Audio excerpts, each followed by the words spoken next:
Well, guys, MMA Professor back to do UFC 105 predictions. You know, the funny thing about this one is I knew it was coming. I knew they were UFC 105, 106 are back-to-back weeks, but forgot to make picks on it until today. I just went to MMA Junkie and saw that UFC 105 countdown is tonight, so watch it. I think I've already seen it, but I'll watch it anyways.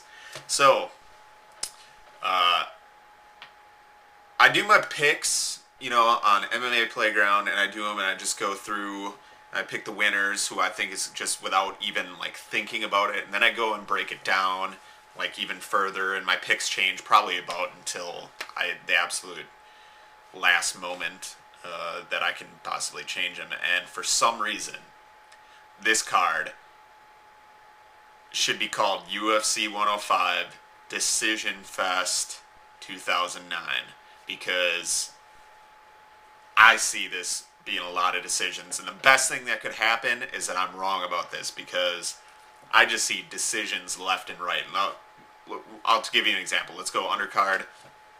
Roli Delgado against Andre Winner. Andre Winner decision. Alexander Gustafsson against Jared Hamman.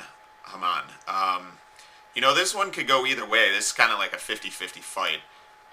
I'm going to pick Jared Hamman by TKO in the first round. Okay? That's one finish that I see. Paul Kelly against Denis Siver. Paul Kelly decision. Nick Osipczak against Matthew Riddle. I think Osipczak's pretty good. Matthew Riddle by decision. John Hathaway, Paul Taylor. John Hathaway, decision. Terry Etim, Shannon Gugerty. Now this one is interesting. I like this fight because Gugerty is better than a lot of people give him credit for. And Etim is kind of overhyped as far as his striking's like Anderson Silva and all this. I'm going to go with Etim by decision, but I wouldn't be surprised if Gugerty could possibly sub him.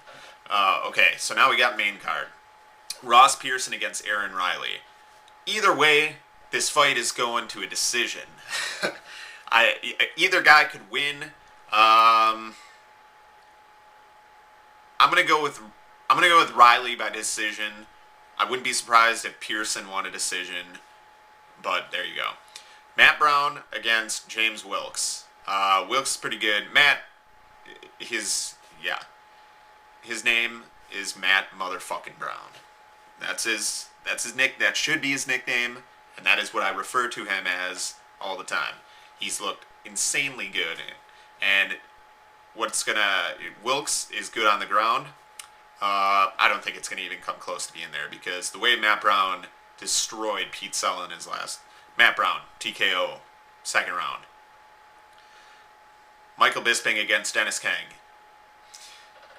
Dennis Kang is better pretty much everywhere. I mean, he's got better technical striking. He hits harder.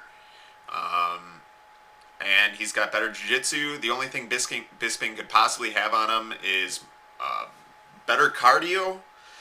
Kang has been known to gas out in the past. But he's been training at ATT in Florida, in Coconut Creek. So he's been, and he hasn't trained there in forever. So I'm going to go Dennis Kang decision. I could see if it does get finished, Kang is going to be the one that finishes it. So there you go. Dan Hardy against Mike Swick. I say it a lot. I wouldn't be surprised because in MMA, it's all over the place. This is just, it's crazy. The sport is crazy. Mike Swick against Dan Hardy. Okay, let's focus. Let's focus. Let's get in on this. Dan Hardy could possibly win this fight. His boxing is good. His footwork is good. His work in his ground game with the dude who gets high with Rogan all the time. Why can't I think of his name? Eddie Bravo. Dear Lord. I'm having trouble with names today. That being said, I think Mike Swick is too well-rounded for him. I think he's the quicker of the two. I see Swick winning a decision. Yeah, Swick by decision. Randy Couture against Brandon Vera. This is the fight. Brandon Vera. Brandon Vera, you come out and you look impressive, or nobody's going to take you serious ever again. You're such a huge, like, all this hype behind you, and then shit happened, and then you fought, and then you came back, and then you fought like crap. And, okay, Brandon, seriously, this is your fight to lose, in my opinion. It's Brandon Vera's fight to lose, okay? Randy got dropped 3 times against Nogueira, maybe twice, but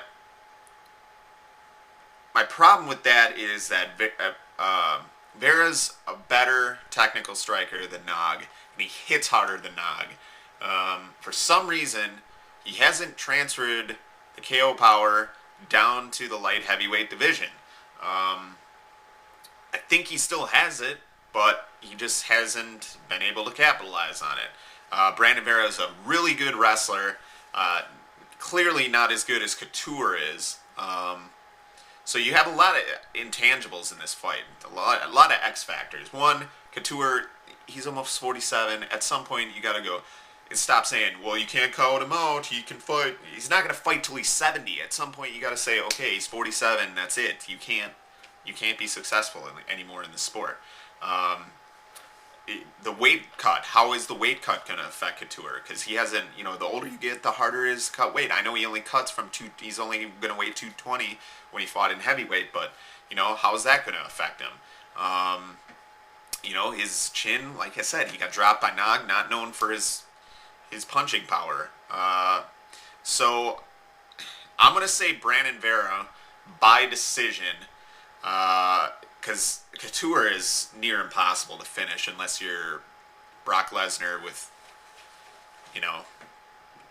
that's the only guy that's finished him lately. Nog had him in a lot of trouble. So I'm going to say Vera by decision. And, yeah, those are my picks. Not too terribly exciting of a card. Good thing it's free. Very, very good thing it's free. I don't pay I go to BW3s to watch it, but this pay-per-view would do awful numbers, I think, if it was on pay-per-view. So, this card would do... Never mind.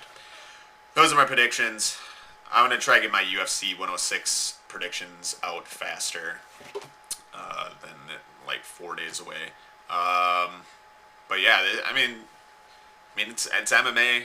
It's some pretty big names. Should be good. Good card, I guess. And you just hope for it to be exciting. UFC 106, 107, 108 looking a lot better. That's how I roll. You guys stay metal. Later.